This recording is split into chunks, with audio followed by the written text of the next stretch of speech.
Welcome to The Explainer. Today, we're diving into a theory that's totally flipping the script on how we understand autism. We're going to look at it not from the outside in, but from the inside out. I mean, seriously, just think about that for a second. For decades, we've defined autism by a list of behaviors that we can see. But what if the real key isn't in what's observable, but in a hidden cognitive process? What if we've been trying to solve this giant puzzle without realizing that all the pieces are actually connected by one simple but incredibly powerful idea? Okay, so let's start with how things usually look. The conventional view of autism often feels like a puzzle, right? A collection of traits that, on the surface, don't always seem to have a clear link to each other. You look at the official diagnostic manuals like the DSM-5, and you see these lists: social difficulties, intense interests, sensory overload. But here's the thing. They only describe what these traits are, not why they exist or how they all fit together. It's like someone handed you a box of puzzle pieces but never showed you the picture on the front. And that has been the big question for a long time. Researchers have been searching for that unifying theory. What is the root? What's the common thread that runs through all these seemingly separate experiences? Well, a really powerful answer has started to emerge. And what's so incredible is where it came from. This wasn't a theory built by outside observers looking through a window. It came from inside the house, from the autistic community itself. And listen, this didn't happen overnight. It was a process that took decades. It all started back in the 90s, with autistic academics who were just trying to make sense of their own internal worlds. And when they finally got together, they had this amazing light bulb moment. They realized they were all describing the exact same thing: a mind that operates as an interest system. And that led them to this core concept: monotropism. So what is it? Put simply, it's the idea that the autistic mind tends to pour its attention and energy into just a few things at once. And that focus is so intense, it creates what you can think of as an attention tunnel. And this one idea just reframes everything. Suddenly, it's not about a deficit, it's just a difference. Think of it like two types of flashlights. The polytropic, or non-autistic mind, is like a floodlight. It spreads its attention widely across a bunch of things. The monotropic mind, that's a spotlight. It's narrow, it's deep, and it's incredibly focused on one thing.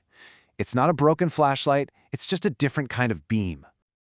Okay, so how does this single concept, this idea of a totally different operating system, suddenly make all those puzzle pieces we started with click into place? Well, let's take sensory sensitivity. This quote from Lawson just nails it with this powerful metaphor.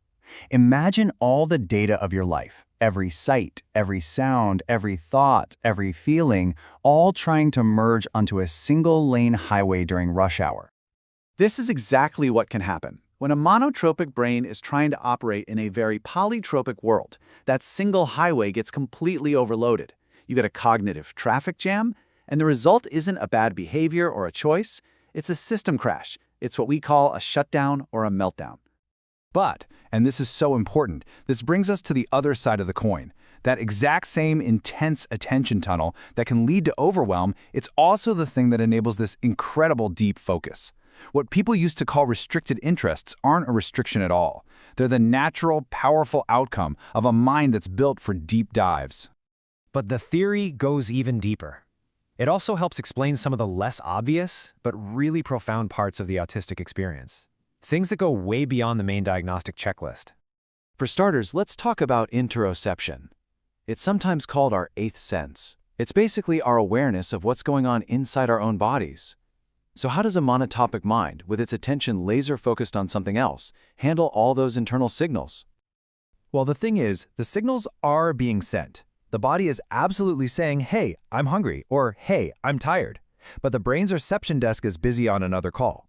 It's not a lack of feeling, it's a challenge of allocating that precious focused attention. This challenge of shifting attention also explains why routines and expectations can be so incredibly important. For a monotropic mind, a past experience isn't just a suggestion of what might happen. It can become a concrete, solid reality. And when that reality suddenly changes, it can be deeply, deeply unsettling. Check out this powerful example. A family goes to a restaurant. For their autistic daughter, that first visit, that specific table, that specific waitress becomes the definition of that restaurant. So when they go back and things are different, a new table, a new server, it's not that she's being rigid. From her perspective, the restaurant she knew has literally disappeared. It's gone. And that can cause real distress. So, when you put it all together, why is this so important? Why is shifting to this lens of monotropism such a potential game changer? What does it actually change? Well, it changes everything. It completely reframes the entire conversation. We move away from trying to fix a disorder and towards creating environments where a different kind of mind can actually thrive. I mean, you wouldn't plant an orchid in the same soil as a primula and then blame the orchid for not blooming, would you? The impact here is just huge. Monotropism gives us a unifying theory that finally connects all the puzzle pieces. It gives us the why, not just the what. It's a non-judgmental way to understand a different way of thinking. And maybe most importantly, it honors the expertise of autistic people in explaining their own experience. And that gives us a real, practical roadmap for creating support that actually works. So in the end, this whole theory leaves us with one critical and honestly really hopeful question. When we stop trying to change someone's fundamental operating system and we instead start building a world that's compatible with it, what incredible potential might we unlock?